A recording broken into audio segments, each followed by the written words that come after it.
UFC 308 took place on Saturday, and these are matchups that I think need to be made next for certain fighters on the card. Starting off with the featherweight champion Ilia Topuria. This guy just knocked out Max Holloway in the third round at UFC 308. We know what's more than likely going to be next for Ilia Topuria, and that is the Volkanovski rematch. Volk got in the cage after the Max Holloway fight. It's more than likely what they're going to do next. We'll move on quickly. Max Holloway is going to need to take some time off. He got knocked out pretty badly by Ilia Topuria in there. Max says he's not looking to fight again until maybe International Fight Week next year, which is good because I do think he will need a good bit of time off after that KO. Now, someone who did call out Max Holloway after the fight was Dustin Poirier. I think, yeah, make that fight happen. Max Holloway, Dustin Poirier, International Fight Week for the BMF title. I think that's a good way to send Dustin Poirier out of the sport. He says he wants to have one more fight before he retires. He currently is 2-0 on Max Holloway. I think you make that matchup. It could be a 5-round co-main event.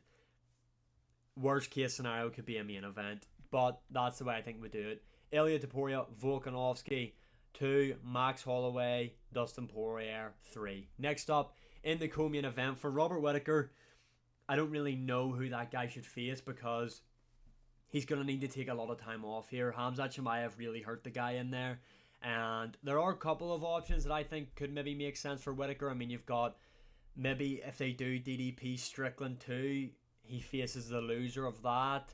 Or he faces the loser of Adesanya Mavov or Adesanya Baralho, whatever way they go about that. But for me, I don't know how long the guy's going to need to take off. So it's kind of hard to match make for him. So I'm just not going to. I think Robert Whittaker should take quite some time off. Next up, Khamzat Chimaev. This is easy. Book him versus DDP next. I do not care to see DDP versus Sean Strickland 2 after what Khamzat Chimaev just done to Robert Whittaker. Do not care to see the rematch next. Khamzat Chimaev just smoked Robert Whittaker in one round. Let that sink in. Khamzat Chimaev just smoked Robert Whittaker inside one round. I think that's the matchup you do next. The UFC clearly want Khamzat Chimaev as a champion or fighting for the belt. He took no damage in there. We've already seen DDP versus Sean Strickland. Let's see something new. Have Sean Strickland Dricus du Plessis versus Khamzat Chimaev headline UFC 312 out in Sydney. Make it happen. That's what needs to happen next in the middleweight division. Next up, Magomed Ankalaev. We all know what is next for Magomed Ankalaev, and that is clearly Alex Pereira. It should have been Alex Pereira quite some time ago, if we're being honest. The guy's on what now? An 11-fight win streak in the light heavyweight division. He just beat Rakic, who's ranked number 5 in the division. Before that, he KO'd Johnny Walker, who's inside the top 10.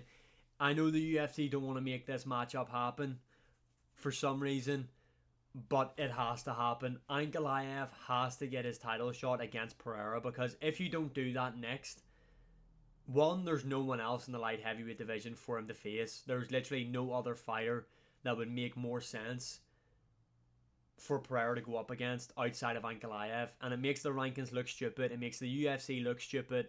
Ankalaev, Alex Pereira, make it happen. Have it in March next year or something. That's what they do. I'm trying to think there, will they do it in March? Because I don't know when Ramadan is, or Ramadan, or whatever you call it. And I know Ankalaev won't fight during that. So I'm trying to think, would March make sense? Either way, next year, Ankalaev, Pereira, light heavyweight title fight. Next up, Alexander Rakic. This guy's coming off 2 back-to-back losses now. Arguably 3, isn't it? Because he lost to Jan Blachowicz, but he got injured in that fight. He lost to Magomed Ankalaev. Didn't take a lot of damage in there, if we're being honest. I think you do him versus Khalil Rountree when Rountree's ready. I think the UFC are going to do Jamal Hill versus Yuri Prohaska next. And I do think Khalil Rountree deserves a jump up in the rankings after the performance he put on against Alex Pereira.